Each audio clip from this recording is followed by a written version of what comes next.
আসসালামু আলাইকুম, নূরজাহানস কুকিং রুমে সবাইকে স্বাগতম। আজকে নিরামিষ একটা তরকারি রান্না করবো, সেই রান্নাগুলো শেয়ার করি।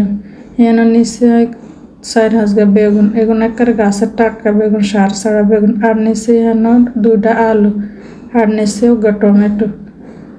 এখানে সুন্দর টমেটো আলু কিন্তু সুন্দর করে কাটিলে, বেগুনটার মুখখান কাটি একে কুচি কুচি করে কাটিলে। এই তরকারিটা যারা মাছ পছন্দ করেন না, এরা এই তরকারিটা পারফেক্ট তাদের জন্য। আর এই তরকারিটা এত মজা, মাছ ছাড়া যে এত মজা তরকারি, যারা খাইছেন হেরা তো জানেন, যারা খান না হেরা রান্দা খাইয়েছেন। বেগুন গুন্ডা এরম কুচি কুচি করে কাটি লইছি, লয়ানে আলু গুন্ডা এরম কুচি কুচি করে কাটি লইম। আর যারা আমার চ্যানেলটা সাবস্ক্রাইব করেন না, সাবস্ক্রাইব করবেন, আমার পাশে থাকবেন, লাইক দিবেন, শেয়ার করবেন। আলুটা ছোলা হয়ে গেছে না, আলুটারে চিকন চিকন করে আগে লম্বা করে কাটিলে এরকম করে চিকন চিকন করে কাটিলে, মানে বাজিলে যেরকম করে কাটে আর কি, এরকম চিকন চিকন করে কাটিলে। আলু বেগুন দুটো একদম চিকন চিকন করে কাটান নেবো, এই চান এরকম চিকন চিকন করে কাটান নেবো। ওনার আলুগুলো কাটা হয়ে গেছে না, আবার চিকন চিকন করে টমেটোটারও কাটিলে। এই তরকারি এত ভালো লাগে খাইতে, একদম মশলা কম, মাছ ছাড়া, খুবই মজার তরকারি। বেগুন আমি টমেটোটারে সুন্দর করে চিকন চিকন করে কাটি লইছি, লইয়া বেগুন আলু দিন কাটি রাখছি, এখানটা ভালো করে ধুইলাম। কারণ বেগুনের মধ্যে অনেক কষ থাকে, আর বেগুনের কষ যদি ভালো করে না ধোয়া তাহলে বেগুনের তরকারি খাইতে ভালো লাগে না। আলু বেগুন ঘন্টা ভালো করে কষলে ধুই লইছি, এক দোয়া দিলে হইতো না, আরো এক দোয়া দিম ভালো করে। আর দেখেন হানিগিন কেড়ে কিনা কালা কালা হয়ে গেছে কষে, হানিগিন পাল্টায় আবার একটু আর এক ধোয়া দিলে, এরকম করে 2-3 ধোয়া দিয়ে তরকারি কানায় রাঁধিম। আর বেগুন কাটার সময় হানি দিয়ে ভিজে রাখছি, এই জন্য তাড়াতাড়ি কষগিন ছাড়াই গেছে।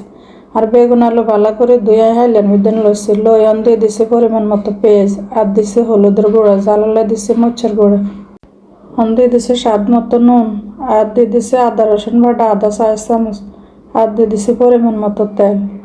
এই ব্যাগ গিনতারে হাত দিয়ে ভালো করে কষলাই গিনতারে মাইনিয়ে,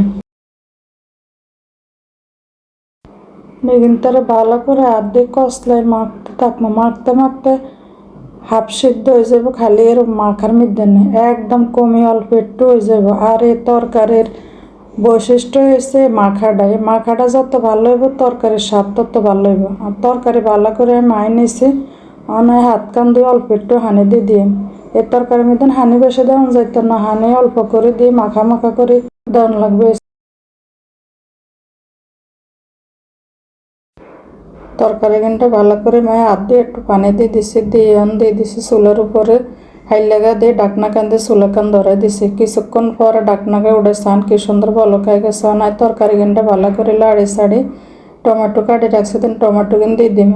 আর দিয়ে আমি কাঁচামরিচ 2টা কাটি রাখছি, সেগিন দিয়ে ভালো করে লাড়ি ছাড়ি তরকারির লগে কিন্তু মিশিয়ে দিয়ে সুন্দর করে কিন্তু আবার ডাকনা দিয়ে ডাকি দিয়ে ডাকনাকে কিছুক্ষণ হরে উঠে আবার একটু লাড়ি ছাড়ি দিম।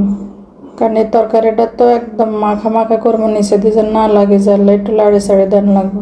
ভালো করে লাড়ি ছাড়ি দিয়ে দিয়ে দিছি ধনিয়া পাতা কুচি দিয়ে আবার একটু লাড়ি ছাড়ি দিম। এগিনতারে এই তরকারিটা একবার হইলে আমরা রান্না করে খাইছেন, এত মজা। আর মজা যদি না আর কমেন্টে জানাইন। ধনিয়া পাতা দিয়ে আর কিছুক্ষণ ডাকনা দিয়ে ডাকি থইছি, পরিবেশন করে দেখাইতে আসি। চান দেখতে যে এরকম সুন্দর, খাইতে তার চেয়ে আমার মনে আরো বেশি ভালো লাগছে।